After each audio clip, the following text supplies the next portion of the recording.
you want to have? Yes. Are you ready to buy what you want to buy? Yes. Are you ready to go where you want to go? Yes. Do what you want to do? Yes. Be who you have come here to be. Yes. We're going to do our treatment for increased income together aloud. I dare you know that God is the source of all supply, and that money is God in action. I know that my good is here now. I am so rich and so full that I have an abundance of money to spare and to share today and always. I know that true prosperity includes perfect health, perfect wealth, and perfect happiness. This word, which I speak in faith knowing, now activates universal law, and I accept the results. I bless all that I have now, and I bless the increase. I bless all the others in the increased income program of our class, and I know that we now prosper together in every way. I give thanks for this good, and so it is. Again. I truly know that God is the source of all supply, and that money is God in action. I know that my good is here now. I am so rich and so full that I have an abundance of money to spare and to share today and always. I know that true prosperity includes perfect health, perfect wealth, and perfect happiness. This word, which I speak in faith knowing, now activates universal law, and I accept the results. I bless all that I have now, and I bless the increase. I bless all the others in the increased income program of our class, and I know that we now prosper together in every way. I give thanks for this good, and so it is. Welcome, welcome, welcome to Class 6 of the Summer Prosperity Series at Center for Spiritual Living Asheville, our Summer to Prosper. Come on and line up with your stories. Come on. I found 25 cents and a penny. This is how much it was on.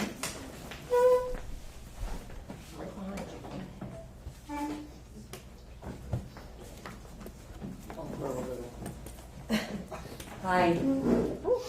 Okay, fix it. Sometimes I do emotional buys. Well, I did that last year, and last week I sold the telescope I bought to someone, and he gave me $800. Yay! I have to say this. I just got accepted in the chaplaincy program for CSL. Yay! You told her to sit. I did decide. Come on up, Elizabeth. Hi. I haven't found much, but I did find a dime. And I thought that was really sort of small. But I got an unexpected birthday gift, and so this is mine. Yay, Elizabeth! Hi, we just won $24 in the lottery.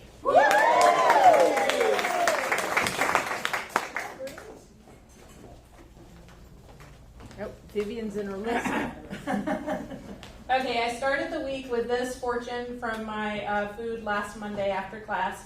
New financial resources will soon become available to you.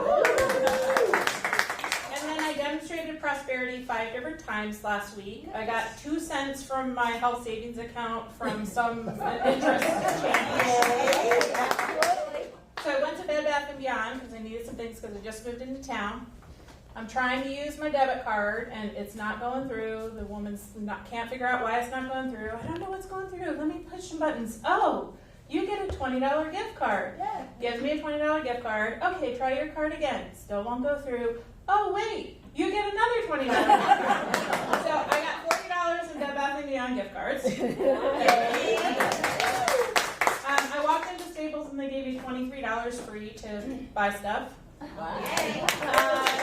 I went to the DMV today and made my car legal, and I thought it was going to cost me about $300, and it only cost me $121. So that's $179.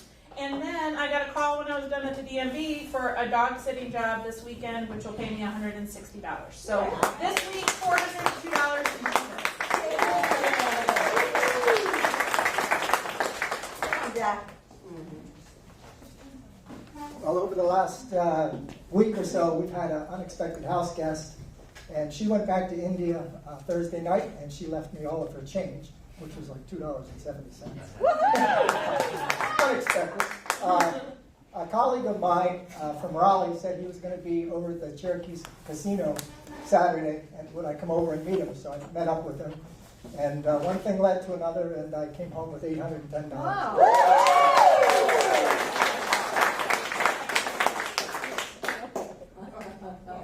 God's in the gambling.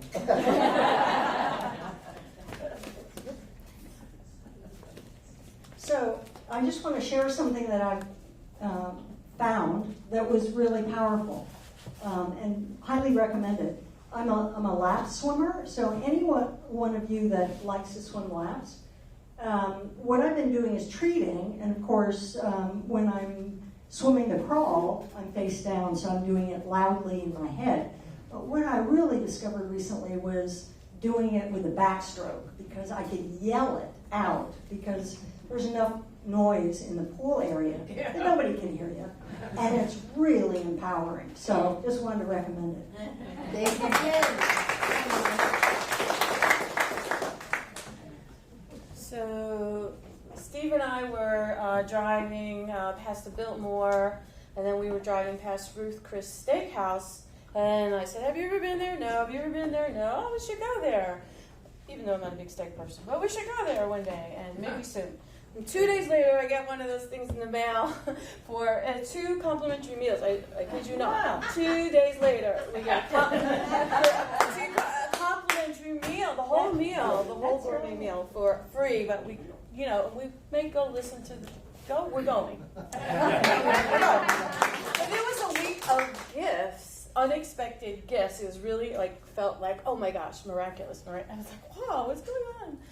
This course is what's going on. So anyway, a friend of mine that I did some marketing for her husband, she decided to gift me a painting worth $100. Oh, wow.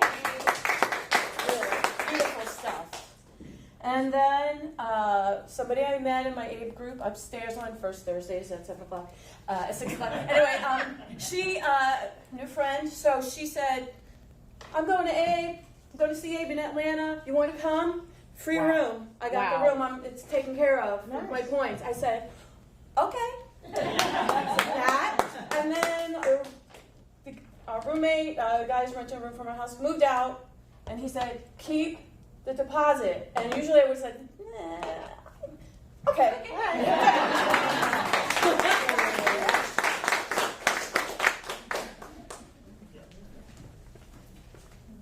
I was helping a friend and they wanted to pass it on. Okay.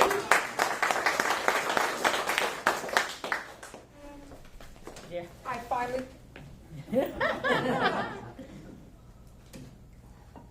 I got the amount from my fuel company, or the propane company, when I said I wanted to pay less, and they said okay, and they gave me a percentage less, and that came to $240. So that's that. And yesterday, a dear friend paid my way into a concert.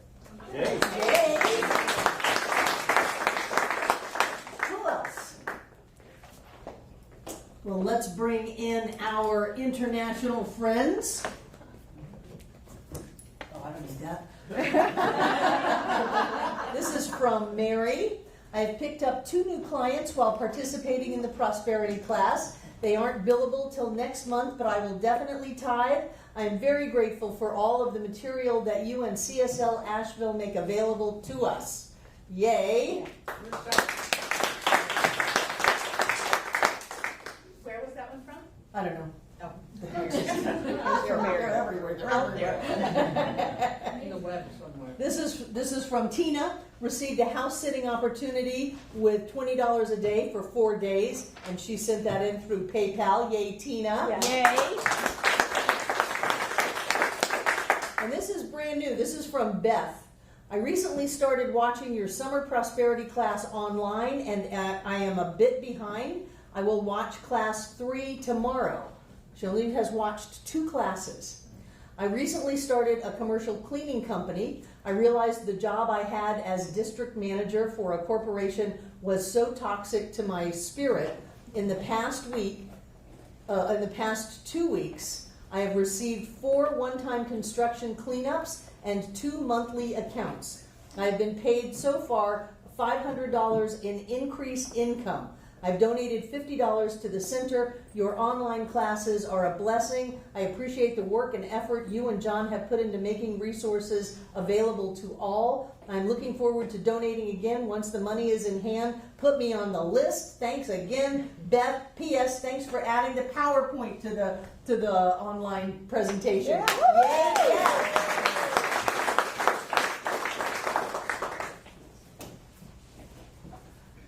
So, whenever it is, some people are just starting the class, and you can continue the class. We have some people in this room that have been doing this treatment every day for how many years? 16 years now. 16 years. They've been doing this treatment every day. And have you prospered? Well, so, Are you living where you want to live? Are you doing what you want to do? I think I'm already in like the 7th heaven. Good. This treatment is so important because it fills our synaptic transmissions with thoughts of prosperity, all kinds of prosperity in every area.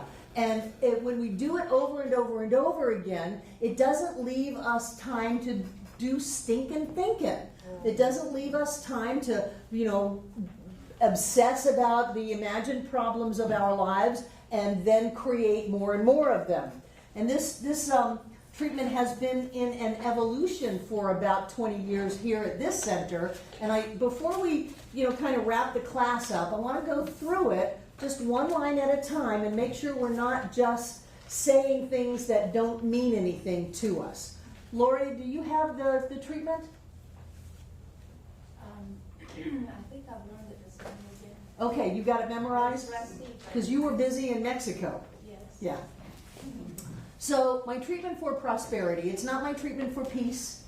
It's not my treatment for health, other than it includes health. It's not my treatment for my boyfriend or my girlfriend or my car. This is a treatment for prosperity, and in particular for money. It's important to me that as my student, you know how to demonstrate money.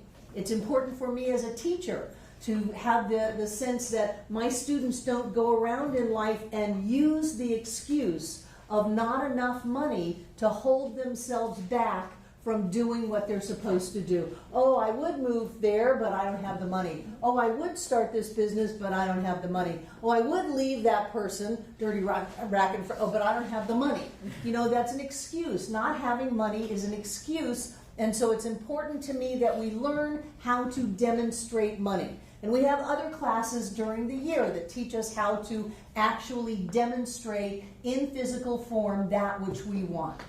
So it is my intention that everybody in this class have a demonstration of money that they can look at and say, I did that. I thought the thought, I spoke the words, I got all excited, I felt the feeling, and I can hold it in my hand. Because that is the beginning of metaphysical manifestation.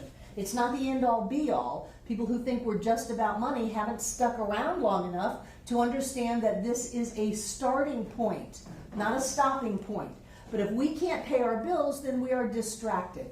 If we can't have the money when we need it to do what we want to do, then we are holding ourselves back. And for me, that's not an option. I've done that. I was really good at it. It's not an option anymore. And when you stop giving yourself permission to not have money, you have money. When you think the thoughts, speak the words, and feel the feelings, and take the action, you will have money. And it doesn't matter how many zeros are behind it. The number of zeros are about you, not about the law. The law can demonstrate $1 billion as easily as it can demonstrate a penny. But once you've learned how to demonstrate the penny, then it's on you to expand your consciousness, to grow and accept more. And as you do that, the amount of money that you demonstrate increases. So it's a treatment for prosperity, and I swear I swallowed that gnat. Protein. And it's about you. We're not doing a treatment for someone else. There are classes where we learn how to do spiritual mind treatment for other people. This is not one of them. Other than we include everybody in the affirmation, the treatment is for us. And the idea of accepting good sometimes is hard for people. You know, are you one of the people that loves to pay the bill but never likes to have someone else pick up the tab? Because it's a control issue. Are you someone that when someone is giving something to you, you can say thank you and feel good about it? Do you give yourself things? Accepting that for yourself is a step of growth. Because I always believe that the worth on the outside is a reflection of the worth on the inside. The value in our checkbook is a reflection of the value that we have for ourselves. So we are working on ourselves, so we say our name, and we say our personal name. I don't say, I know the Reverend Dr. Barbara Waterhouse. No, I, Barbara. This is for me. I, Barbara. No, I don't wish, I don't hope, I don't think, I don't question. I know this, that God is the source of all supply. That whatever God is, all supply is coming through that unformed substance of the divine. That spirit is making itself manifest as supply. And that challenges the idea that there is spirituality and materiality. Because there is no difference. Everything in physical form is a slower vibration of the divine. It just slows down its vibration until it manifests in physical form in this space-time continuum. Everything comes from spirit because everything is spirit. So I know that God is the source of all supply, and that money is God in action. And I have had people get really angry about that one. Well, no, money is the root of all evil. No, it isn't. That's not even a correct quote. It was the love of money, the obsession of money, the fixation of money is the source of all evil. And what is evil but live spelled backwards? You're going to die. You're going to miss out on life if you obsess over money. The love of money is not bad. For that matter, I think that what we love, we attract. You know, we can love money, we can appreciate money, we can smell money, we can sleep with money, we can play with money. I have at times ironed money. Clean it up. It's our money. I always keep all of the money in my wallet in order of denomination and never have it wadded up or shoved in there or sweated on. You know, it's okay to take care of your money. It's okay to balance your checkbook. It's really a good idea to be on top of things. Money is God in action because money, as in one part of physical form, is the manifestation, the individualization, the experience of spirit showing up in physical form as money. Even on the money it says, God, in God we trust. We've got a really cool country. When you look at dollar bills, they have pyramids on them. They have the top of the pyramid raised up a little bit, kind of like the crown chakra, with a third eye in it. There's all kinds of metaphysical meanings in our money. Money has always been seen as a spiritual idea. And so when we stop making money bad and us having it as wrong, we are much more open to accept and receive more and more money. Money is God in action. Say that with me. Money is God in action. Isn't that cool? Isn't that different than money is the devil and money is bad and wrong? No. Once again, money is God in action. So anytime you get any money, whether it's a bill, whether it's a coin, whether it's a check, whether it's a credit card, you know, this is the action of spirit in my life. And when God shows up, it's big. It's big. So the amount of money that you accept in your life is all about opening up to the presence of spirit instead of shutting down from it. So money is God in action. I know, again, we're not wishing, we're not hoping, we're not thinking, we're not praying. I know that my good is here now. Why is it important for your good to be here now?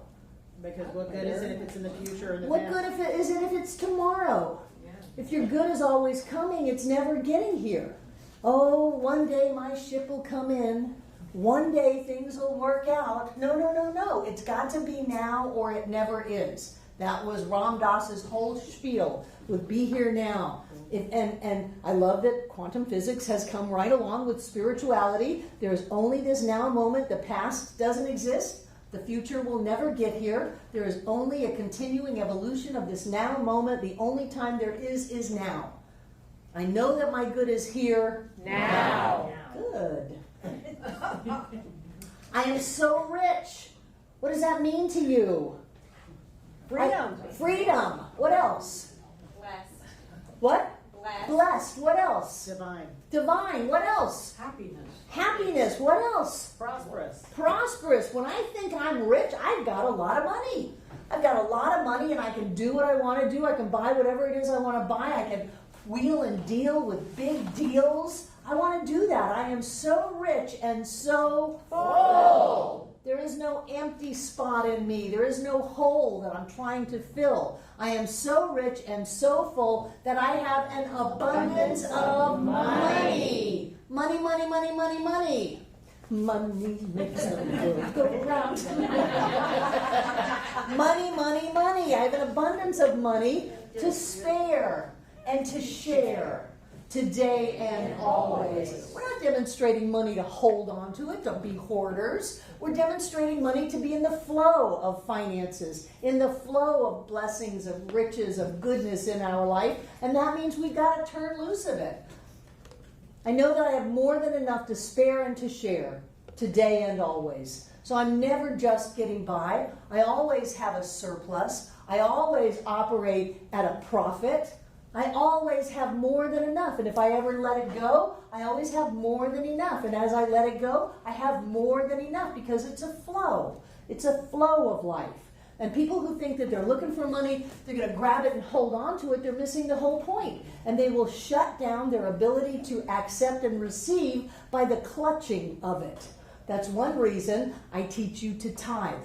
To tithe 10% of your income to where you are experiencing your spiritual food, to let it go, to set spiritual law in motion, and then to watch that come back to you. Because until you can learn to let it go, you're always going to be clutching. And if you clutch, it will get smaller and smaller and smaller. And so we learn to let it go, to spare and to share today and always. I know that true prosperity includes perfect health. I don't want you to be sick. Having $1 million doesn't help if you're sick. Perfect wealth.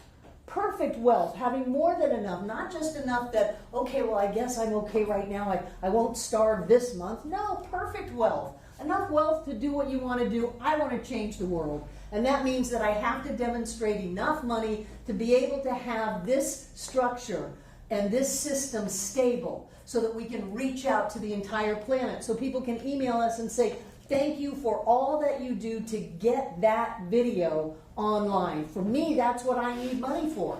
For you, it may be something completely different. What is your perfect wealth? Well, my perfect wealth is to be able to go to the Bahamas and to play and to go eat in Paris and to fly over to Machu Picchu, whatever it is. What's your perfect wealth? You get to have your perfect wealth, perfect health, perfect wealth, and perfect happiness.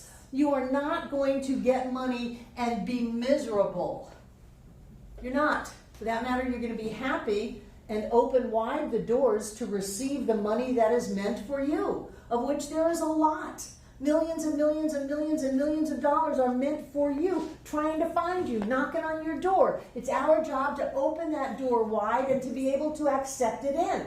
And we do that by demonstrating perfect health, perfect wealth, and perfect happiness. So many people miss the boat and they say, I'll be happy when? Yeah. I'll be happy when my ship comes in. I'll be happy when I find my true love. I'll be happy when this happens. No, no, no, no. Own your day. You get to be happy right now, right now, right now, right now. And then everything that shows up in your life shows up in that vibration of happiness. This word which I speak in faith knowing. This is a teaching of the word, the power of the word. The words that come out of our mouth create our world. Change your thinking, change your life. And as you change your thinking, the words that you say change. There is great power in your word. You are speaking your word. You are commanding all of the power of creation itself, setting the entire law of all spirituality into motion, commanding unformed substance to manifest in form in your life. This word, which I speak in faith knowing. Now, you may not have all the faith right now, but the more you practice it, the more faith you will have. The better you will know it, the more you do it. We're not all enlightened yet, but we are moving along the path, creating certain experiences in our lives so we can look at them and say, I did that, I believe it, I know that I was connected to it, and I know now I can do it again, and then we practice. I know that this word which I speak in faith knowing now activates universal law, and I accept the results. And I would encourage you all to take a deep breath at this point. Accept it. Accept all of this good that life has for you. Feel it moving into you, filling you up, filled full to overflowing. Feel it moving through you, into your life. Accept those results. Say yes to life. I bless all that I have now, and I bless the increase. This is where gratitude comes in. I bless it. Whatever it is in my life, I'm going to bless it. I'm going to put a blessing in it because then I get the blessing out of it. There's got to be a pony in here somewhere. I'm going to bless it. I bless all that I have now, and I bless the increase. I bless all the others because we're all in this together. Every person's manifestation that has happened in this class or wherever over the last 25 years all around the world, that is mine. That is yours. I bless all that I have now. I bless the increase. I bless all the others in the increased income program of our class. And I know that we now prosper together in every way. I give thanks for this good. And so it is. So think about what you say when you say it. These words are powerful. The doors of creation are at your command, and there is absolutely nothing you can't do. That's it.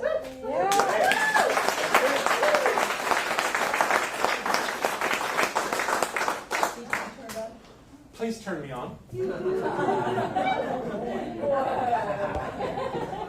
How's that? Am I on? Yeah, you're on. No, I'm not. That's up to Steve. Okay, that's up to Steve. You're on. There you go. There we go. Thank you. Hey, everybody. Hey, John. So this is our last class that we're doing this way.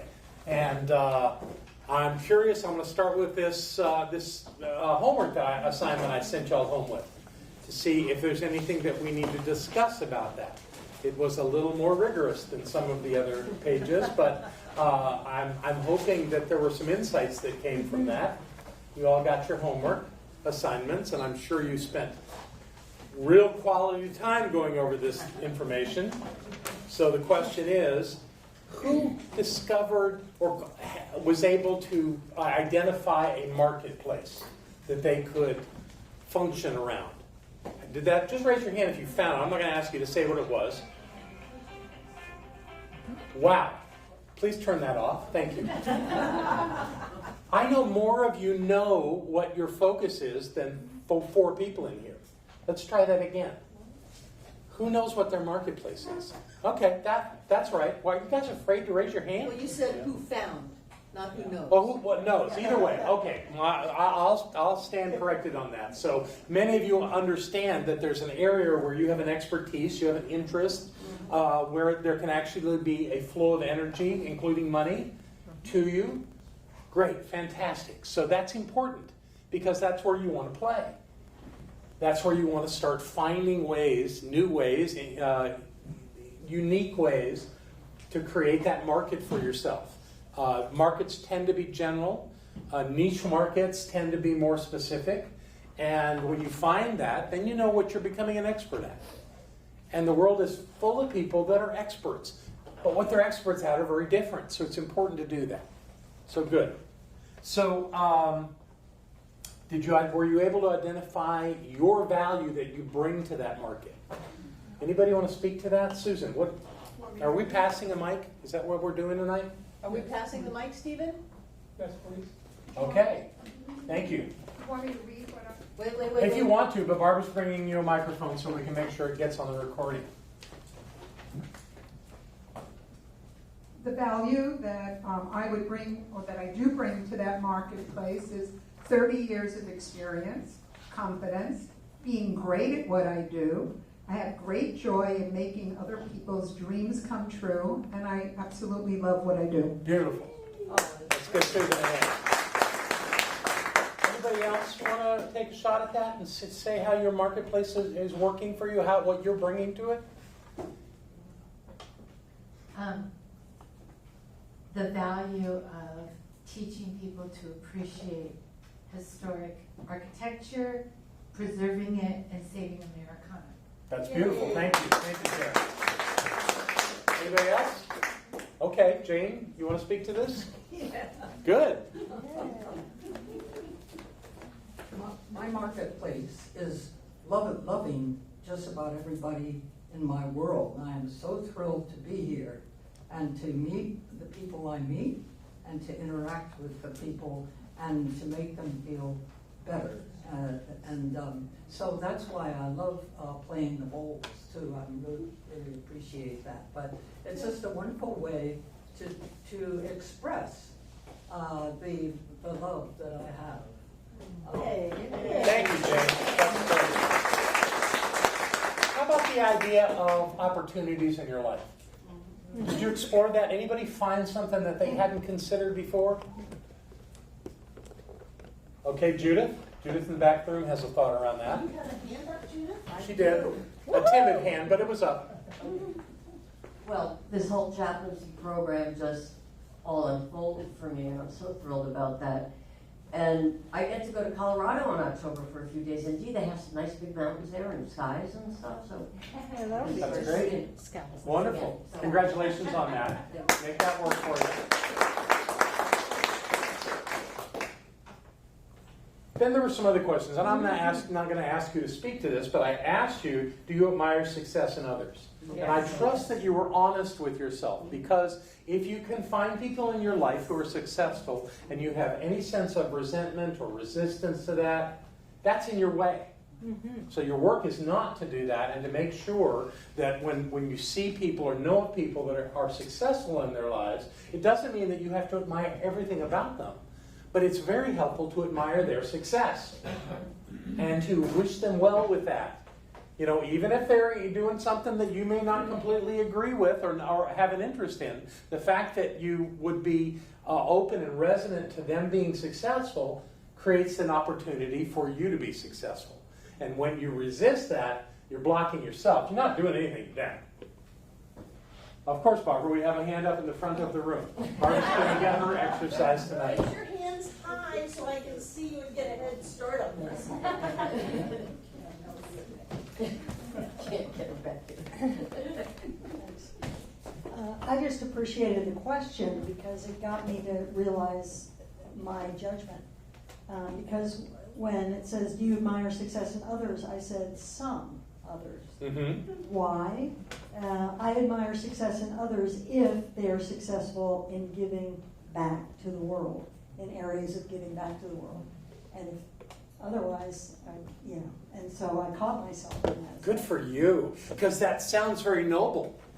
You know, I would admire people who are benevolent and doing it the way I would want to do it. Exactly. And the idea is take down all those conditions. Yeah. Don't let, that's brilliant. Don't let those conditions block you because you think you have a better idea of how the world should be. Success comes in a lot of packages.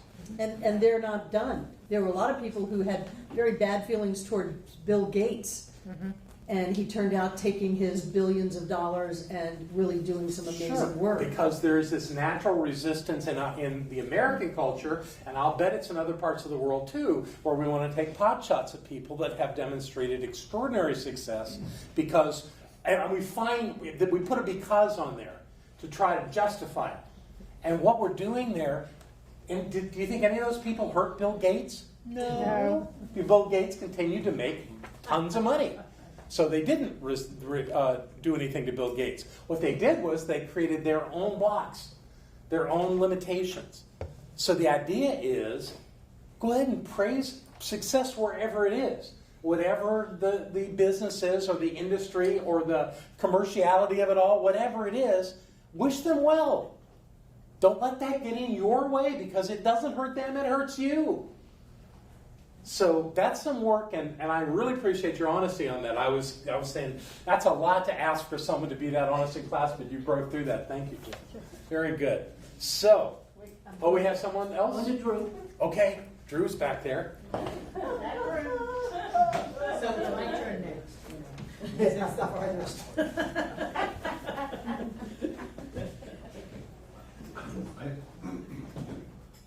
I find it easy to enjoy other people's success. It's me that I had a problem with. So you praise everybody else and you're hard on yourself. Right. And that's where all the work needs to be anyway. So that's what I was struggling with for a while. Well, it's all the same work. You know, and I think if you look deeper into finding success in others, you may find the solution to anything that you would have in you that's resistant to your own success. So play with that, Drew. Look at that deeply, you know, and see if there isn't something there that you're calling okay that really isn't working for you. Good for you. Good for you. Anybody else have a thought on that? Okay. All right. So the next thing that we looked at here was the biggest problem in your life today. Were you able, just raise your hand if you were able to identify the biggest problem in your life today. And yet you're still alive in class tonight. Isn't that amazing? It didn't kill you. All right. Actually, I'm not going to push that because we're going to talk about that some more here in a little bit. Do you feel worthy of great success? Drew just spoke to that. Somehow he doesn't. He's not unusual. That's not just about Drew. That's about all of us finding worthiness. I mean, I find myself in that sometimes. Am I really being vigilant? Am I doing the right steps? Am I moving fast enough? Am I getting done the things that need to get done in a timely way? And I still have an inner critic. It's not near as commanding as it has been at other times in my lives, but stuff still comes up. And my guess is it comes up on all of us, that there maybe is something more we could be doing. And the idea here is that success doesn't come from self-criticism. Success comes in other ways. And we're going to talk about more of that here in a little while. In your life, have you been paid more commonly for your time or for your results? Interesting question.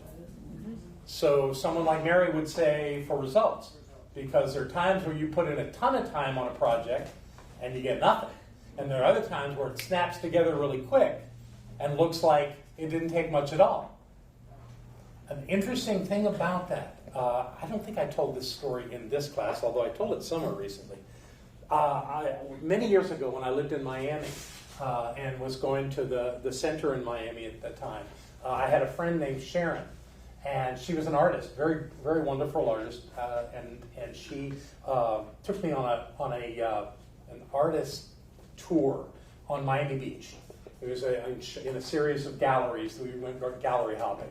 And there was one gallery we went into, and the work there was done by a glass blower. Did I tell this story? Yes. Well, I'm going to tell it again because there's bound to be somebody who doesn't remember. The fact that glass blower, you could see that the work that they did didn't take a long time. It was beautiful, but it didn't take a long time to do. And I knew that, and I wanted to be very subtle about it and asked Sharon, how long do you think it took to make that? And she gave me the most wonderful answer. She said about 30 years. Yeah. Because what that means is that you're putting that energy into it to develop the expertise, even if the work itself doesn't take long. But the result was there, and the result made that piece, a 5-figure piece of art. So result is actually a more effective way, but it still requires time. Just not time where you're getting paid by the hour. Now, some of you have jobs where you get paid by the hour. The question is that the best use of your time to get paid an hourly rate? For some of you, it might be right now. And I'm not telling you to go quit your job.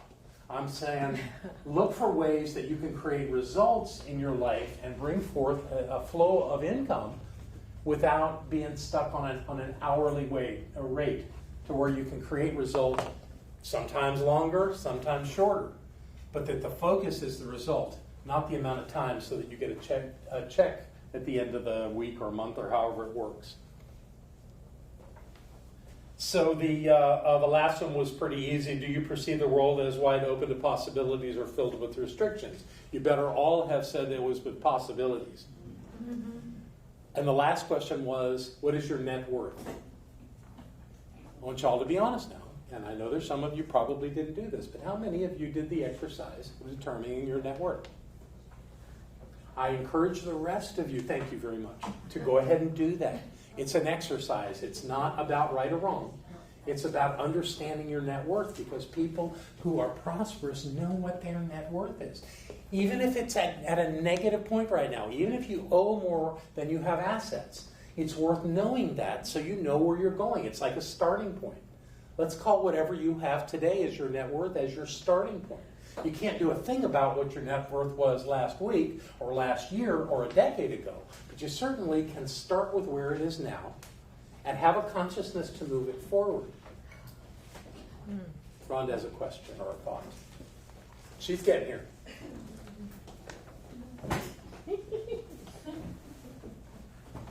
Yes, so we did the net worth exercise, and we both, I shouldn't really speak for you, but kind of like avoiders in that area. Yeah.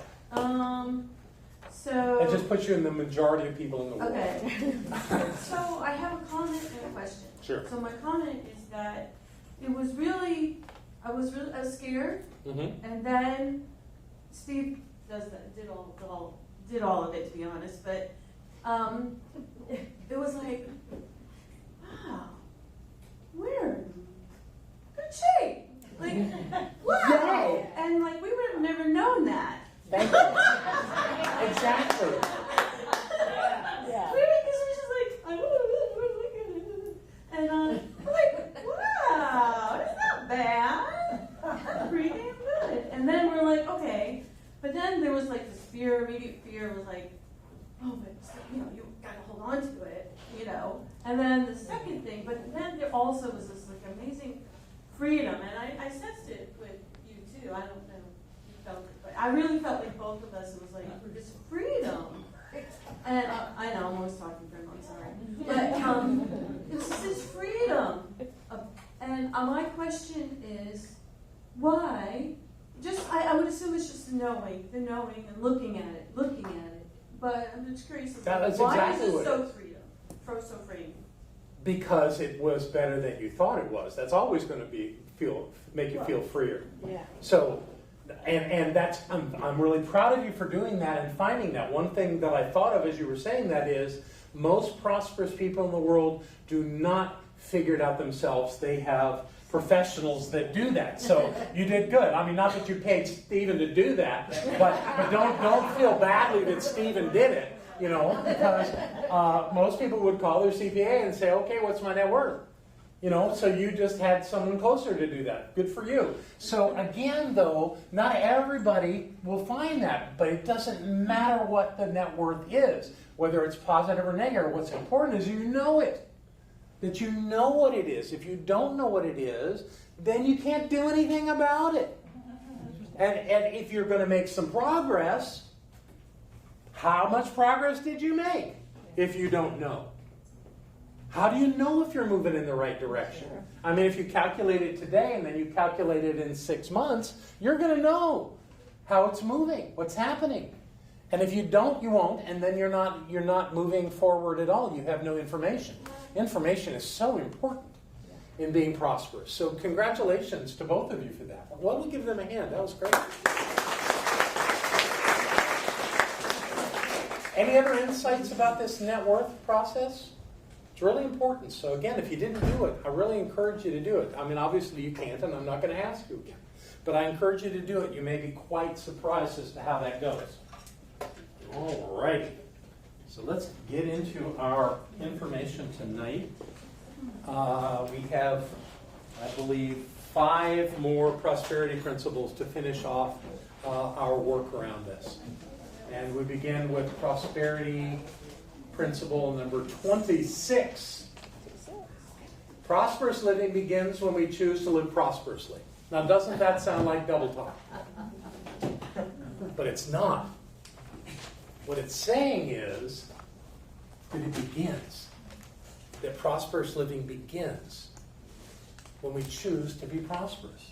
It doesn't begin when we've got $1 million of net worth. It begins at the point that we say, I'm on the path. I'm choosing this way. I have a plan. How many of you believe you have a plan in your life right now to create prosperity in your life? Okay, good for you. I'm going to give you another plan tonight. And I really want you to consider it. And what it's built on are habits. Remember, Stephen Covey wrote a book several years ago called The 7 Habits of Highly Effective People. And what he pointed out in that book very clearly is that it's about having habits that support you being successful in your life. I'm not going to give you his habits. I'm going to talk about prosperity habits specifically to the idea of moving forward with a plan that's creating prosperity in your life. And many of you raise your hands, and I'm not making anybody wrong for where they are right now, but I believe that having a plan, and if you don't have one, consider these ideas. Okay? So what we're going to do is go through a series of 5 habits. The key idea here is habit. A habit is something you do without thinking about it. It comes into a point naturally, very seldom when it's being developed or set up in your life. At that point, it's not a habit. And you're asking to change your behavior so that it becomes a habit. So these 5 habits that I'm going to suggest to you tonight all fit together like gears. And you can pick and choose, but I'd really recommend you give a shot at doing all 5 of them because they really do work together. All right? Habit number 1. Oops, this is your prosperity plan. Here we go. Start small, grow big. Habit number 1. Start small, grow big. That means you start being prosperous now. Now, some of you in the room are already prosperous. You already have that, and you've had a career of doing that, and bless you, and good for you that you have been able to do that. And some of you may just be starting out. You may not have many assets. You might do the net worth thing and find out that you've got way more bills than you have of things that have value, financial money value in your life. Still, you start small with the idea that from that you grow. So this is the habit that means that wherever you are, you follow through on every other habit based on this habit. Does that make sense? Yes. Okay. Yeah, I have John. Go ahead, Jane. You're talking about starting small, growing big. Well, and you're talking in terms of, I think, finances. Yes, money management. Well, yeah, but the thing of it is, if like myself, I'm just not interested. Well, Jane, this class is not about that. Everybody else is over here doing it. I can't help you with that. Wait a minute. So, what my question is, is I think to my past, and I think of the actions that I took, and I don't like a lot of them. So therefore, could I look at the actions that I take today, and compare them with those, and just think, oh, I started small and was temperamental and whatever, and now look at how easy going I am, or how generous I am. You're close. I like your question. Yes. I like your question, but I don't want you going back. I want you to go from today.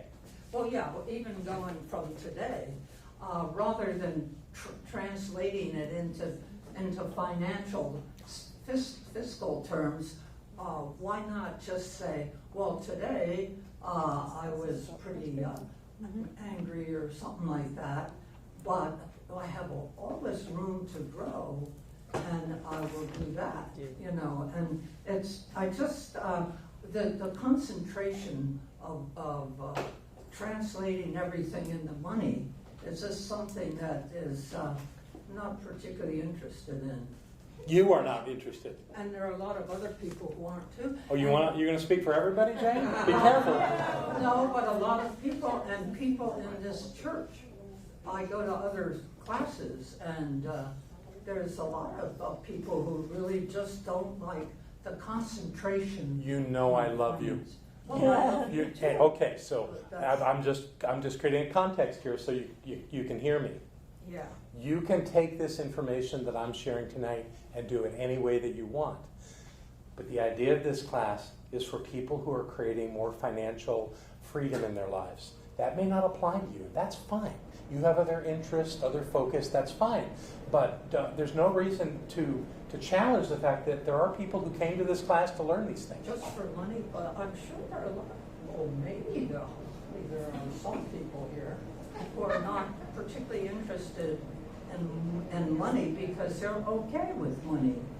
I'm sure that's true, that they're okay with money. There are people in this room that are quite okay with their money. I'm one of them. And that's fine, and that's wonderful, good for you. And what I'm saying is, there are plenty of other people that are still finding their way with this. And that's why we do this summer class. Well, but the thing is that you can, We're almost done here.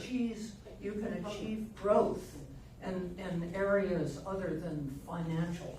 Of course. God, I love you. So 9 months out of the year, people teach on Monday night, mostly Barbara, to teach about using these spiritual principles to create a better life, a happier life, a fuller life, a richer life. And that, let me finish my thought. Yeah. Okay? A big piece of this class is about money. And I love that you come here. It's wonderful. But it's not about making the people that are working on that wrong, because there are plenty of people that are working on that. Oh, no, Well, it feels like that. I'm not saying nobody, there's no right or wrong here. It's just that I just find that the concentration on money. Only on this class. Only on this class. And to the exclusion of all other kinds of possibilities for. Do y'all feel excluded here? No. It's okay. Be with it. It's okay. That's probably enough on all of that. Okay. Yeah. Okay. We're good. All right. Then breathe, everybody. We're good. Okay. Start small, grow big. That, of course, implies that those of us who feel like we're at a starting point. That's what that's for. Let's move on to the next habit. Tithe 10% of every dollar after taxes that comes to you. Now, it doesn't have to be after taxes. If you want to tithe on your gross, that's fine. But we're not trying to make it hard here. I just want to talk about, Barbara has talked about tithing quite a bit in this class, and I haven't. So I just want to share with you how important that is in my life and how meaningful it is. And this is really, one thing I discovered about tithing is that it's not a spiritual principle. We don't hold it at the level of you have to tithe. Tithing is a choice, but what it does, it engages a spiritual principle, which is that dynamic growth or flow of the divine. That is a principle that the more that one is aware and is able to flow in life, the more comes to them. That dynamic flow is everywhere. And tithing is the thing in my life that has been so powerful in creating that flow, in creating that abundance that I've experienced. Because I was a tither when I was a kid. Went to the Baptist church, they taught tithing. I gave 10% of whatever little bit of money as a kid that I had. And it really worked for me. And I never needed anything beyond that. But when I left that environment and that world, I didn't tithe anymore. Where was I going to tithe? I wasn't going to church. And that's all I knew, is that you had to tithe to church. But what I've learned since is that this tithing thing is not as much about where the money goes as it is about me being aware of what meaning is being applied to that. So that when I send a tithe to someone, I always include a note. Because I'm telling them why. And I've had tithe checks returned. Somebody's saying, oh, no, you shouldn't, I can't accept this, blah, blah, blah. And that's true. Nobody has to accept it. But it really wasn't about them. It was about me. It was about me waking up to the fact that there is always that dynamic flow in my life. And that energy, information, connection, whatever it was that inspired me and touched my heart, that had me write out a check and send somebody or some organization money, not because they were doing good work, because there's lots of organizations and individuals that do good work in the world. It's about the influence it had on me, whatever it is they did, whatever they were doing. It's about me, you know, and how that's impacting my life that causes me to tithe. And so what I'm doing is I'm saying, you're bringing some energy into my life, you have awakened me to something, and I want to acknowledge that by sending you and giving you this money. And those that can have it can have it. Yes, Karen? I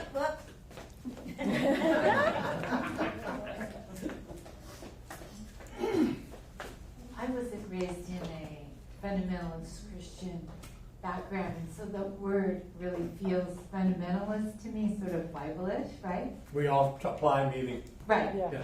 But how it works for me is a feeling of gratitude, and that feeling of gratitude opens me up to receive more. And so instead of using tithe, I just use that. That's fine, and I don't care tithe works for me because what the word means is tenth. Yeah. So it means 10%. Oh, I see. That's the only thing the word means is 10%. I didn't know that. Yeah. Well, I'm delighted to let you know that. And some people say, well, I tithe 5%. No, you don't. It means 10%. Right.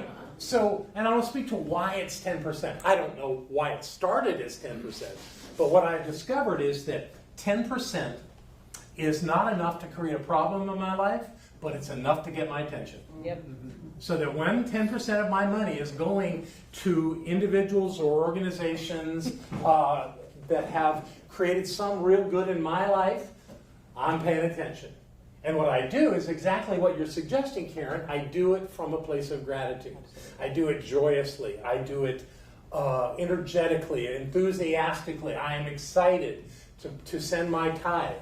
And what often happened, I was the head of the tithe committee for our international organization for a number of years.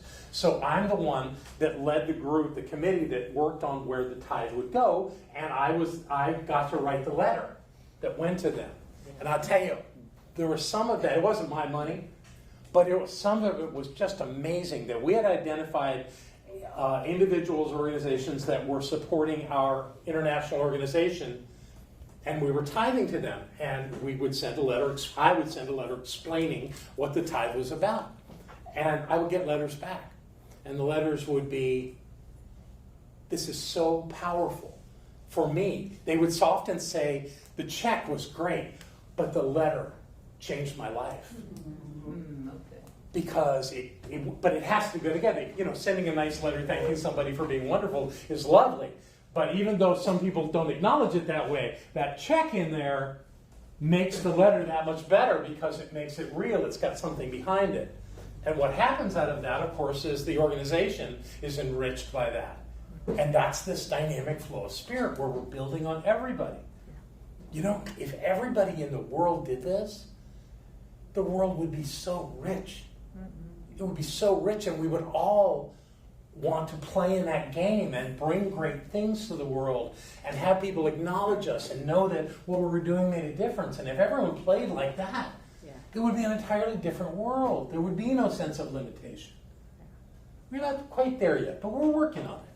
What do you want to say, RJ? You're broadening my expectations and my understanding of tithing. At first I was thinking, tithe where you go to church. What I'm hearing now is tithe where you're spiritually fed. Absolutely. Yeah. And defining, this is a spiritual principle, but I'm also hearing now you were tithing where you were inspired, where you grew, not just spiritually, but in other ways. Oh, but that's spiritual growth. When I'm inspired. What do you mean by spiritual? Yeah. It's like, this wonderful thing is happening in the world. It creates my sense of the world in a better way, which makes me a better person.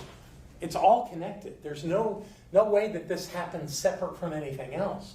And with plenty of people working against seeing a world that works, I want to see a world that does work and acknowledge it with this. And certainly, this is a very logical place to be spiritually inspired. So tithing here makes sense. but be open to being inspired and connected and in that place anywhere that you go. Judy. I've had a spiritual mentor in my life for most of my life. And in my 20s, there were lessons that I had to be told over and over and over again. You're not the only one, Judy. I know. But one time he told me one thing, and that was never underestimate the power of tithing. Yeah. And he only said it once, and it obviously stuck. Yeah. And so now when I look at tithing, for me, it's the balance between, am I filled with faith or am I filled with fear? Very nice. If I'm filled with faith, I know that flow, that dynamic flow that you mentioned, it's just going to keep on going. And the moment I say, expand, I don't have enough to tithe, then I don't have enough. You know, I just Yeah. don't. So the fear has taken over. So thank you. Absolutely. Thank you. Yeah, that's really. So why don't we take a break? We'll come back and we'll take the other thoughts in the room when we get back. Welcome back. We're going to start with a question. Lori, you had your hand up. Do you not recall? It's all right. That was on the other topic before break. Okay. Yeah, well, we're still on it. It's still a conversation about tithing 10%. No, it's fine if you don't have one. I do have a Yes. comment. Yes. That I was the worst anti-tither. I loved Barbara and John for the longest time. And I thought, well, this is just ridiculous. I'm struggling, and I don't want to have a victim mentality. But come on, I mean, I've got other stuff to spend my money on, and this is a church.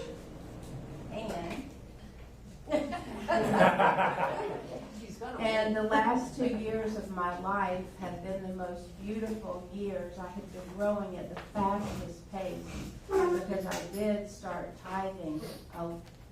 For me, what's a large chunk. And I'm trying to figure out in my mind why. And the conclusion I've come up with, which is what you've also taught me, is where I put my attention is what grows. And so what I'm putting my attention on are these two people that are telling me to look in the mirror and am I my authentic self? And if not, why? And do something about it and be happy. And then I give them some more. And it's a figure 8. And it doesn't matter if it's money or some other valuable thing. I understand what Jane, in the sense of what Jane meant. But we use money because that's the accepted form in this year of me returning to you. And then you're insisting on me. And this is the best investment I've ever made. Please acknowledge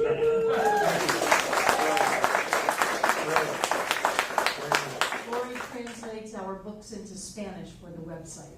Yes, acknowledge that. Very nice. Okay, we're going to move on from here. I think we've said what needed to be said. Let's go to habit number 3. Prosperity habit number 3. Put another 10% of every dollar after taxes that comes to you into a separate bank account. What's that for? Savings. Well, we call it savings, but it's more than that, because savings can mean a lot of things. This is specifically money for investing, which means that you will have no intention of ever spending this money. But this money will be used to make you other money that you will use if you choose. First thing I want you to do when you create this account, obviously you'll get a bank account number. I don't care. They're going to send you a statement. It's going to just say it's your bank account with this bank account number. I don't care. Give it a name. For you, give this account a name. Call it your financial freedom account. Call it your, well, I had another one that I came up with. Wait a second. Call it your investment fund if you want to, just basically. But the purpose of it, of this account, is for you to use it to invest in ways that create what's called passive income. Passive income simply means that you put money into it and the money stays there, and then money comes to you. You don't have to put energy and effort to create that flow. It happens because that money gets invested. So what are you invested in? That's part of your work, is to figure out what to invest it in. I'm not going to tell you what to invest it in. That would be a terrible mistake on my part. You told me. But here's how it works, is probably those of you who are at a starting point, 10% is going to be some amount of money, but maybe not an incredible amount of money. So investing it in something, you're going to have to keep adding it up to get to a place where you can really do an investment. While that's happening, you're going to learn what you want to invest in. You're going to make those choices. You're going to find that market. You're going to find that thing that you believe will have a return that will support you. And the only way you'll find that is by doing the research, is by studying, is by investigating, so that you can do that. Now this means that for every $10,000 in income you have, you're committing $1,000 into this fund. I mean, I don't even know there's a base amount to even open an account. But you would open it as a savings account, but you want to be very clear with yourself. You're never going to use this money to take a trip, to pay for roof repairs, or anything of the sort. That's not what this money is. This money is strictly for you to invest to make more money. That's the purpose of this account. Start with Jen, and we'll go back to Rhonda. What kind of account do you recommend? Just a savings account. You know, it's not about the interest on it, because they don't pay good interest. I mean, we have ours in a money market account just because it's convenient. Okay, and then should I have what is that called? Auto transferred, auto deducted? Sure, if you want to do something that simple, sure. But the idea is this is seed money. This money is going to make you money. In fact, I'm going to say some other things in a little while about that, so I don't want to go too deeply into it. Let's hear what Rhonda's got. I thought I just heard you say that it's on existing income thing. Existing money that you have now, or you're talking about future? This is about starting now, and on whatever income, what flows to you, it says of every dollar that comes to you is what it's saying. Comes to you.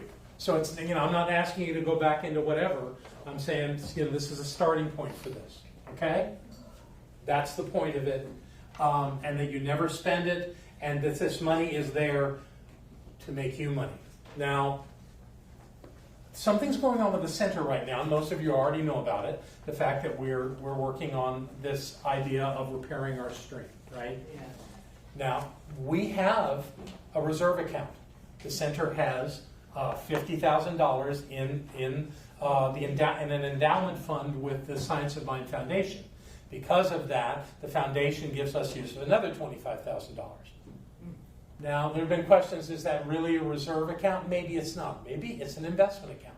But whatever it is, we're very clear that it would be foolish for us to take that money out, lose that contribution of $25,000, and use that to pay for the stream bank repairs.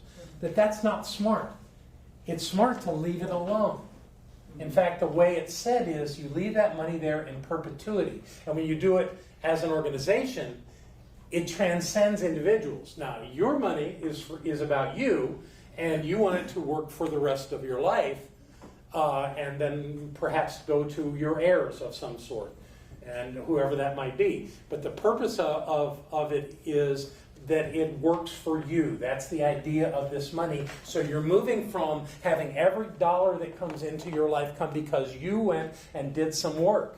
You put energy into something with your time and your talents, and you got compensated for that. This is where your money, it's called passive income.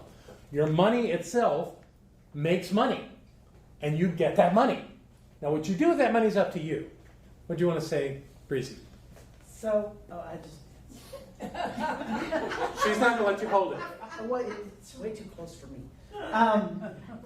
Just your accounts are going to be in the bank, Well- it's not going to be. You're not going to be earning what you could on it. Well, what if you're starting out putting $10 in? You know, Well- that's what I'm saying.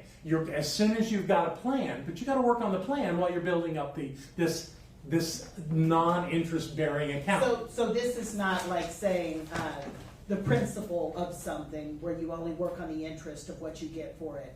This is just your seed. Well, that's money. where you're getting to. That's where you want to get, but that's not the starting point.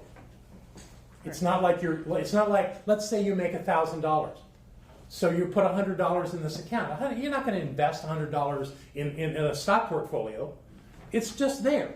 But you do that enough times, and now you've got a few $1,000s. Maybe it's time to actually do something with it that bears interest.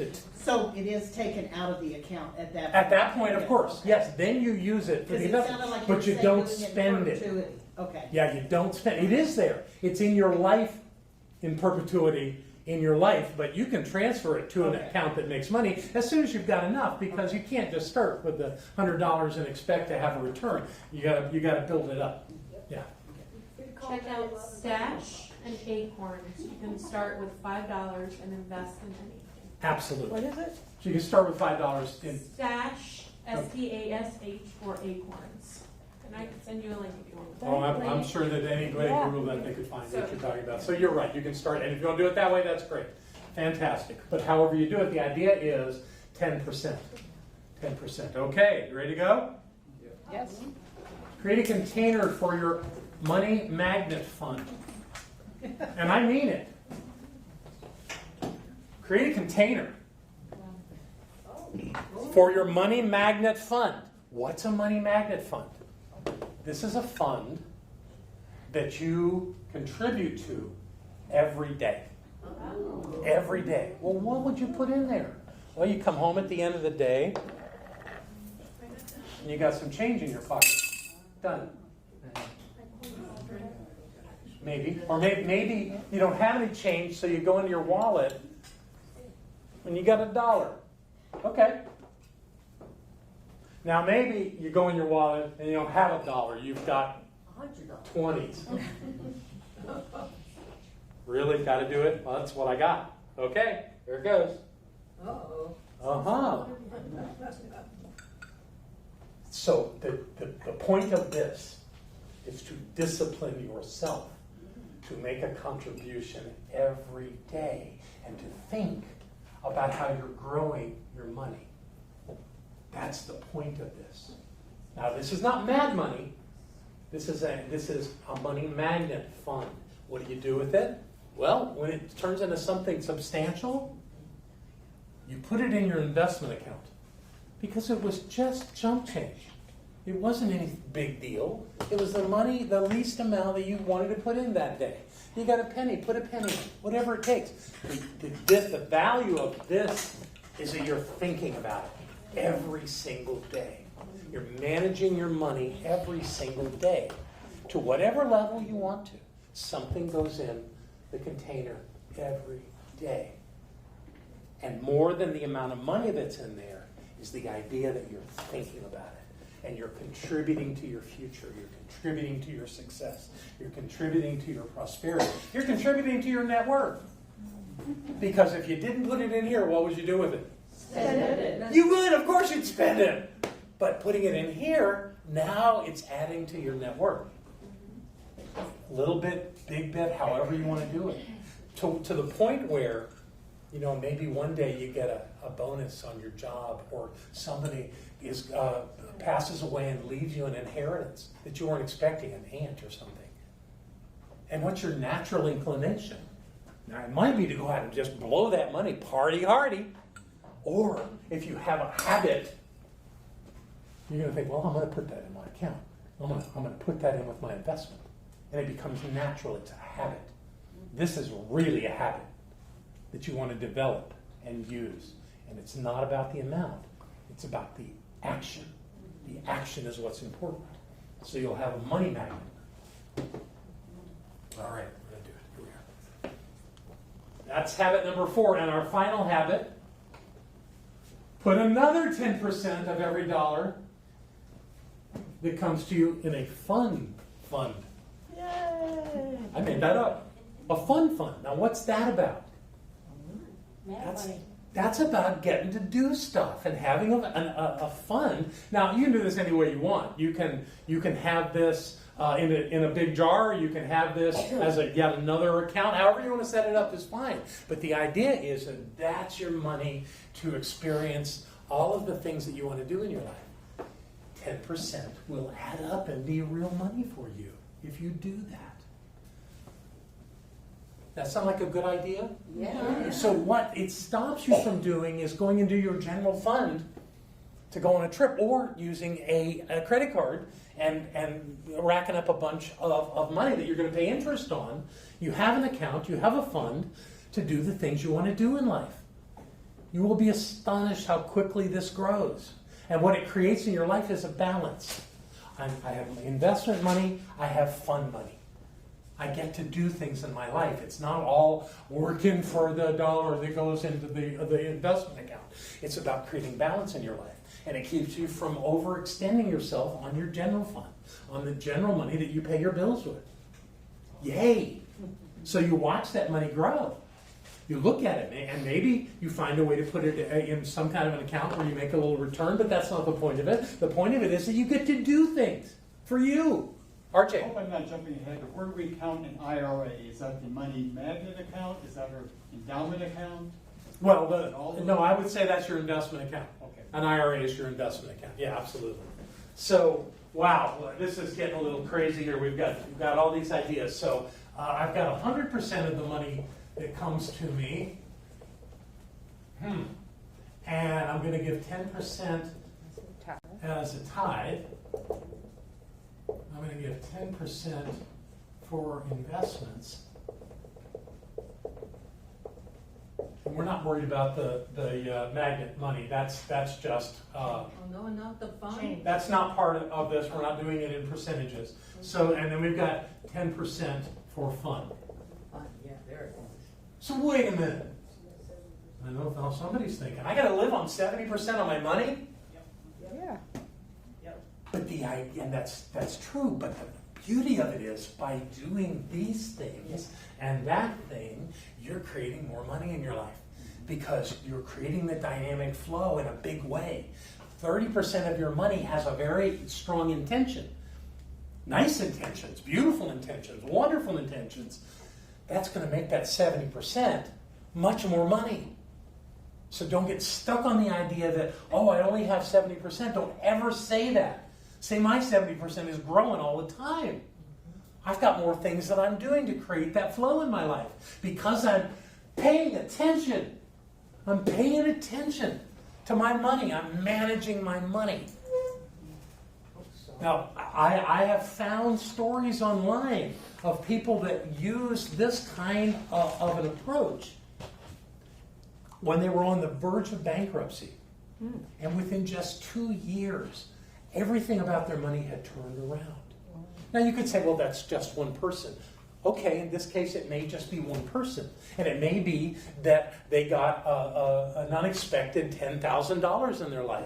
Why would they get an unexpected $10,000 in their life? Because they're paying attention. They're managing their money. They're interested in that dynamic flow of energy and life. And they're getting more. Nobody's stuck in a pattern like that unless they get stuck with their thinking. And this kind of an idea breaks that pattern. It creates new habits where you support yourself, where you invest in yourself, where you find your way. Okay, I've talked enough about these habits. There are other things that I have to talk about. Let's have this thing that's in my hand help me here. So, any burgeoning questions that need to be addressed here on this one? Yes?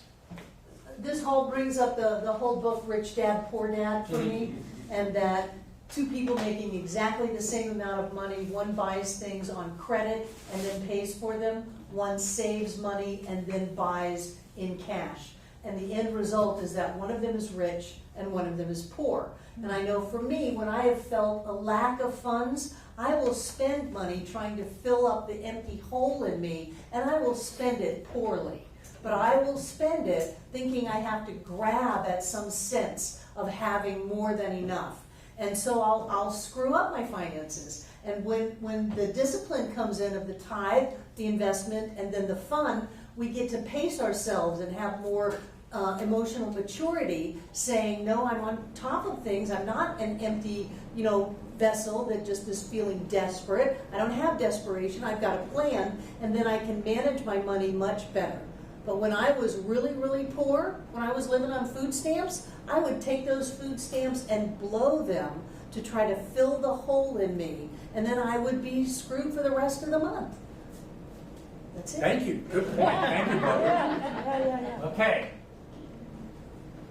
I thought we were taking a break there. Prosperity principle number 27. Prosperous people see every dollar as either something to be spent that is then gone forever, or as a seed to be planted, then replanted to earn much more money. Prosperous people get this. They get that when they spend a dollar, it's gone. They might get something in return for it, a burger, whatever, and that's a conscious choice. I'm going to spend this money and I'm going to get something in return, but that money's gone, right? Not a bad thing, just an awareness. Most people don't think that way. They think in terms of, I'm hungry, I'm going to go get something to eat. Prosperous people think about and choose consciously where their money's going. So this investment, this 10% investment, becomes seed money that gets planted, that yields a return, and a lot of people reinvest the return. And by reinvesting the return, they get more money and more money. And this is where rich people come from. People that know how to do that. So it's always just a matter of choice. Most of the things that we do habitually without thinking. And when we don't think about this, when we don't have the habit of being conscious of where our money is going, we end up not having any money. But when we do pay attention to where our money's going, and we know when we're spending it and it's gone, and then we know where we've got it and we're going to plant it to make sure that it creates something bigger for us.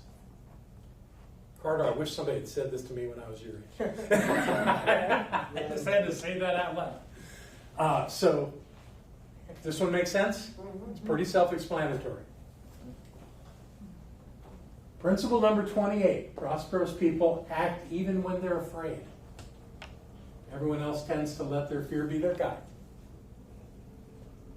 What does that mean? Now, I'm not saying there is that if you have some fear, that automatically means you should do something. The important word here in this phrase is act. Prosperous people act.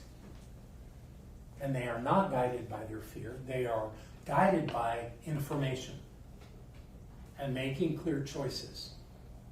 And I'm sure I've talked about this in this class because I talk about it incessantly in my life. The idea that you never let fear be the guide, be the deciding factor. It's just there because you haven't done this thing you're doing before. It's new, it's different.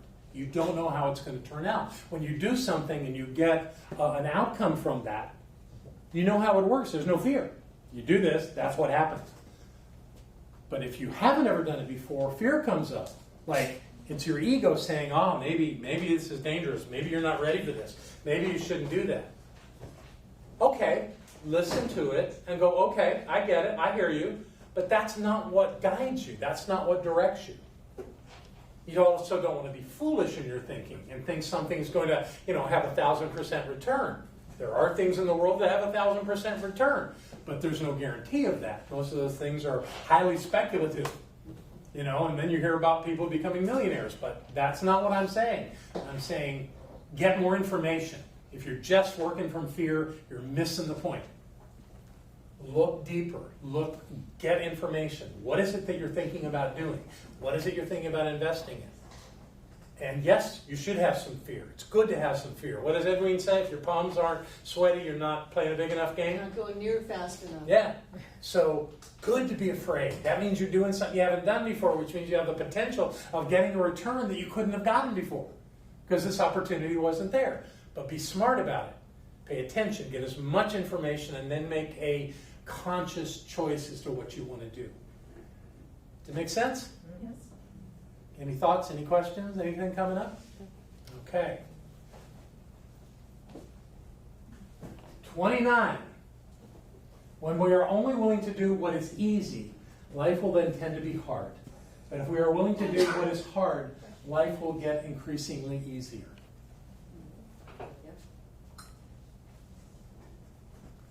This plan, I would not tell you this is good. It would be easy at first. But you do it for a while, and it becomes second nature. And then it works. It's the way your life is. It's how you form habits in your life that create a different outcome by changing what your focus is. So the idea that things are uncomfortable, like putting 30% of your money in places where you're not going to be able to, where you're choosing not to spend it, at least not initially. It's tough. It can be tough if you've never done it before. And questions would come up like, how am I going to make it? How am I going to make ends meet? How am I going to get all my bills paid? If that's where you're coming from, then you're going to stay in that place where life's going to be hard. But if you take a chance and we're willing to invest in yourself, you can get a different outcome. Let me see if I have anything else in my thoughts about that. I think a general idea is that personal growth is not comfortable. Have you noticed that? Have you noticed that being in judgment and finding fault and being afraid and living a life like that, it's easy because we've always done it. It's what our parents did. You know, they were judgmental and it's just the way I am. No, it's the way you're choosing to be. And if you change that, it takes some time. You have to pay attention. But you can change it. That's the work. Okay. This is the last one. Number 30, training and managing your own thinking is the most important habit you'll ever have regarding your own happiness and prosperity. I'm going to read that one again. Training and managing your own thinking is the most important habit you'll ever have regarding your own happiness and prosperity. It all circles back around to science of mind. So when you train and manage your thinking, you're in charge. When you're reactive, when you're afraid, when you feign confusion, you're really not. You're giving it into the elements. The idea is that something's not right, that something's not going to work. When you trust yourself, no matter what, when you trust that divine essence of who you are, you'll get a result better than any other thing you can imagine. Don't ever think that things are too hard. They're only as hard as you make them. Mary's got a question or a comment.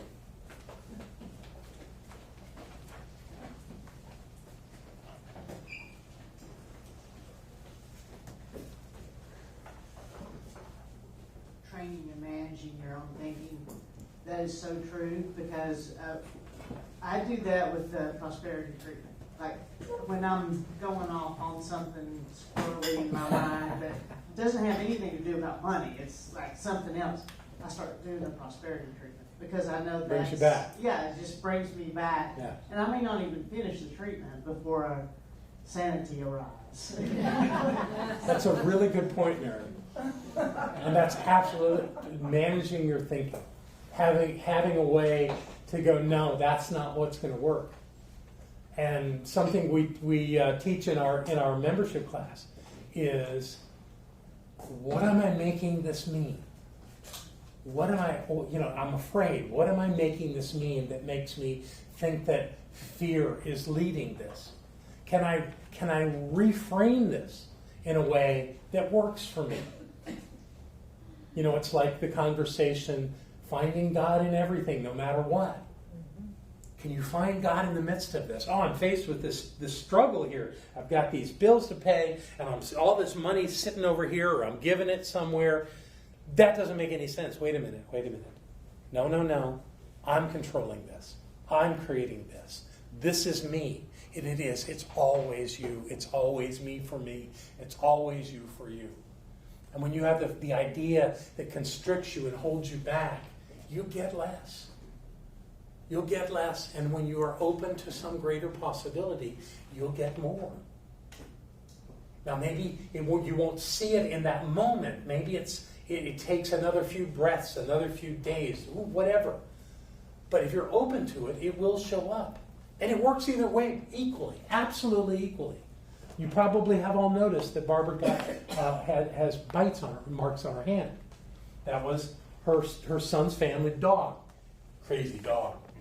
And when that happened to her, I got really pissed. I was so angry.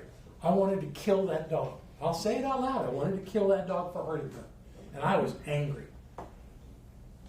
And the night that it happened, Barbara, bless her heart, I said, I'm going to get in the hot tub. I just need to relax here. And she said, I'll go with you. Aww. And we came outside. Of course, she had to hold her hand out of the water. We sat there. And it was late. It was dark. It was probably 9, 10 o'clock. And we didn't have any lights on. And we're in the hot tub. And it was time to get out. Barbara got out first. And I'm working the lid, getting it back on. And Barbara says to me, the door's locked.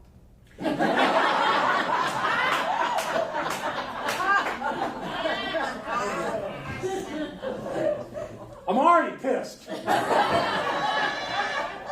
So, if you haven't seen where our hot tub is, the only way to get out of there is to go down an embankment. There are no clothes in the hot tub. No shoes. There's briars and poison ivy, and it's dark and you can't see a friggin' thing. And I'm having to work, and finally I get down there. I walk in the basement door and I go up the steps and I grab the handle and it's locked. I hit the door. And from the other side, Barbara opens it up. She says it wasn't locked, it was just stuck.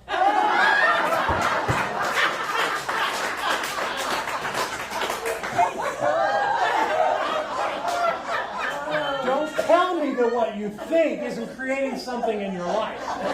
It is. All the time. So create ideas that say you're successful and you're creative and you're powerful. Create those thoughts and be with them. And screw the dog. Why give your power away to an animal? Don't do it. You know? So that's what I want to say about that. I'm not going to give you homework assignments tonight because we won't have a chance to go over them, but I do have 3 things I want you to consider doing. All right? And if you don't get all this written down, you can look at it after class or you can go to the website. It will all be up there on Tuesday. Okay? So these are your assignments should you choose to accept them. Oh, wow. Okay, first, create a list of your greatest worries, concerns, and fears. You already did a little bit of that last week's homework. But 3 of your greatest worries, concerns, or fears. Next to each one, write down the worst possible outcome that could occur as a result. The worst possible outcome. Ask yourself these questions. Would you survive it if that happened? Could you recover if that happened? And if your answer is yes, then just let it go and get on with your plan. Don't give it power. Don't let it control you. Yes, we all have problems. We all have worries or concerns or fears or something that is trying to distract us from where we're going. It's all a distraction. It looks like a big deal. It's not.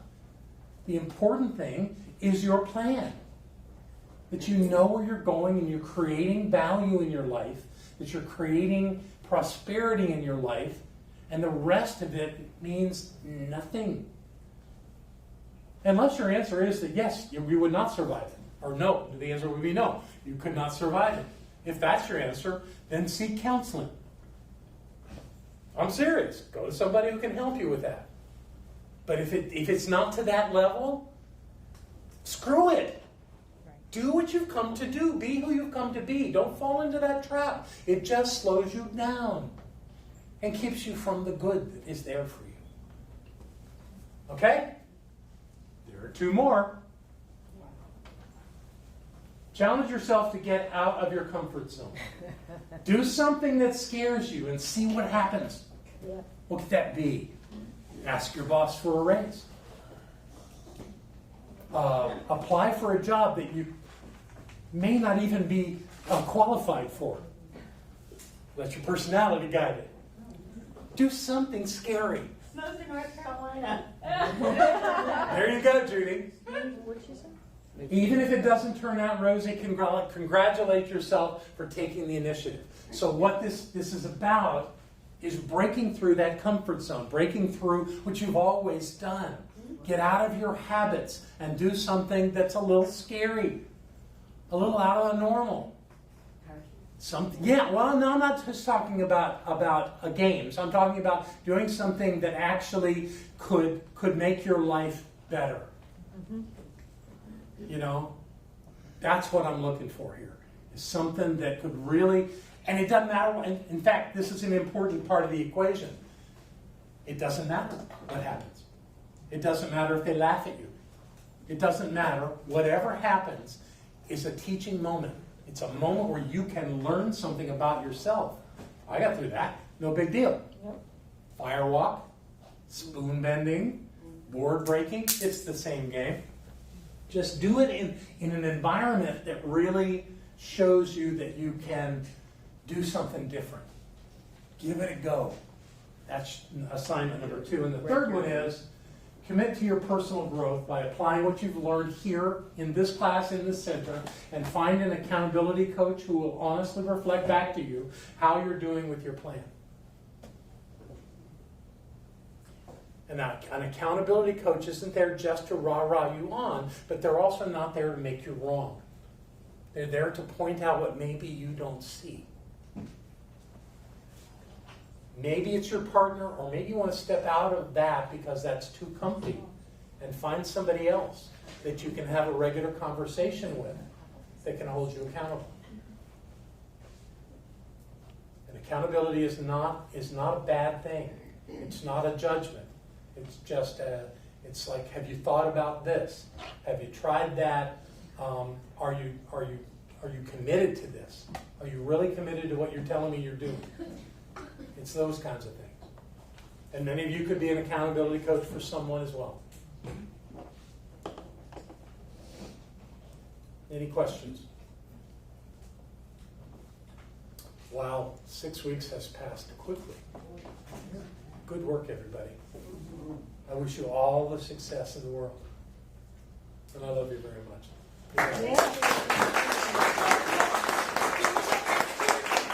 We'll do it after. Good job, John. Great job. I love to watch people's lives change when they come to this center. Whether they're demonstrating prosperity, whether they're experiencing physical healings, whether they change their past and recreate their future. Everybody's life changes who comes to this center. You can't help but change. That's why when someone leaves, I don't sweat it. Because some people are ready to change and some people are not. Some people come back, some people never do. But you immerse yourself in an energy that says, yes, you can. You immerse yourself in an energy that says anything is possible. Then we can have instantaneous healings.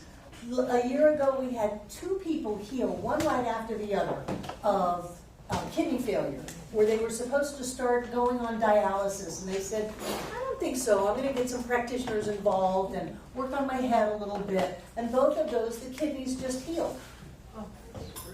We did that. You were here, Jane. We have these things happen. And it fills my heart when we can move into a state of wealth. Because I believe that this teaching opens up the door for us to be wealthy. I believe that every religious scientist or student of science of mind in the entire world should be demonstrating great wealth and should be using that wealth to make the world a better place. You can't make the world a better place until you have more than enough. So that is my commitment to you. As long as you stay as one of my students, I will stand by your side and teach you how to have money and how to have greater amounts of money and greater amounts of money and greater amounts of money, as well as health, happiness, love, joy. It's all the same package. Okay. So this is a good class. I want you to know, Breezy, you asked me last week what my next class is going to be, so I thought about it. And after we come back from our September beach trip, the class that I will be starting is going to be called Create Your Life. Yay! And we're going to look at different ways that we intentionally create outcomes and experiences. Yeah. We'll be looking at how we create health, how we create relationships, how we create joy in our life, how we create money in our life, how we create a spiritual experience of being on planet Earth, how we open up to all of that, and we'll play with it. So again, I'm not going to have a book because I'm just kind of tired of teaching out of a book and talking about what other people say. And so we'll have that class when we come back from our September beach trip. Great. So, By chance? look at the second Monday in September and tell me what the date is. Let's go with the 9th. It is Okay. Yeah, there'll be a class next week. Yeah. So thank you for being a part of this. All of those of you watching online, tune in to Barbara Waterhouse Create Your Life. And thank you for being a part of this 2019 Summer Prosperity Series, our Summer to Prosper at Center for Spiritual Living, Asheville. There are thousands and thousands of people out there watching this exact class.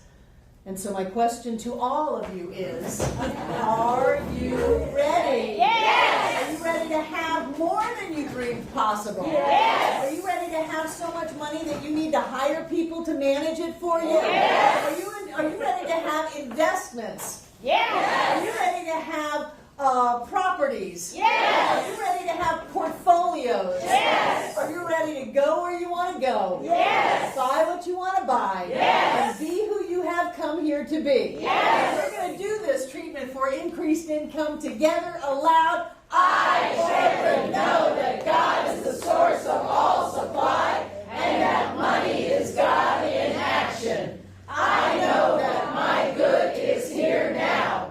I am so rich and so full that I have an abundance of money to spare and to share today and always. I know that true prosperity includes perfect health, perfect wealth, and perfect happiness. This word, which I speak in faith knowing, now activates universal law, and I accept the results. I bless all that I have now, and I bless the increase. I bless all the others in the increased income program of our class, and I know that we now prosper together in every way. I give thanks for this good, and so it is.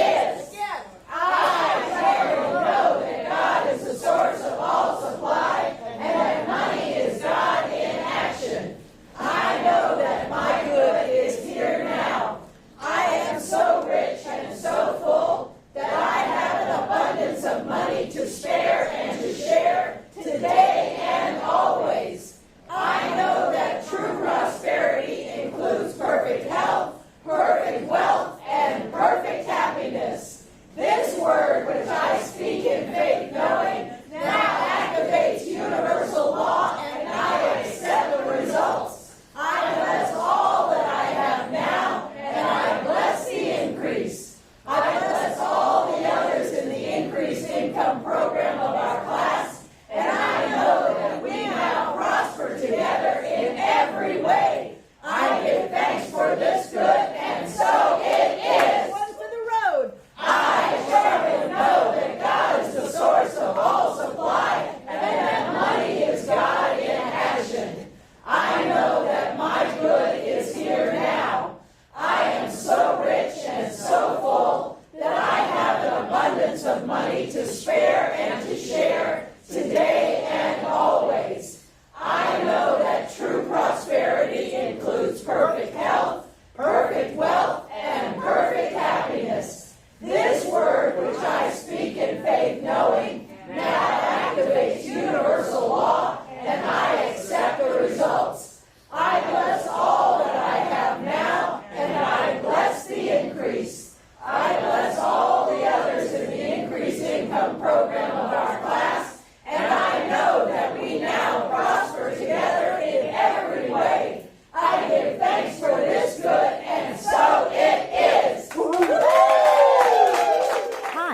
I'm Barbara Waterhouse. And I'm John Waterhouse. Thank you for watching this message today. Through our website, cslasheville.org, we have over 1,000 messages, classes, and New Thought books, all to download at no charge to anyone.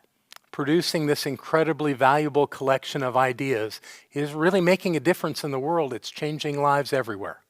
Please go to our website, cslasheville.org, and click the Donate button. You can support this life-changing ministry, and when you do, we'll send you a note of thanks and also put you on our daily prayers. By doing this, you're helping to raise the consciousness of people across the entire globe. We're changing lives together, those lives that are being more prosperous, more healthy, and more joyous. Thank you for being a part of this important work and supporting what we do here at CSL Asheville. Thank you.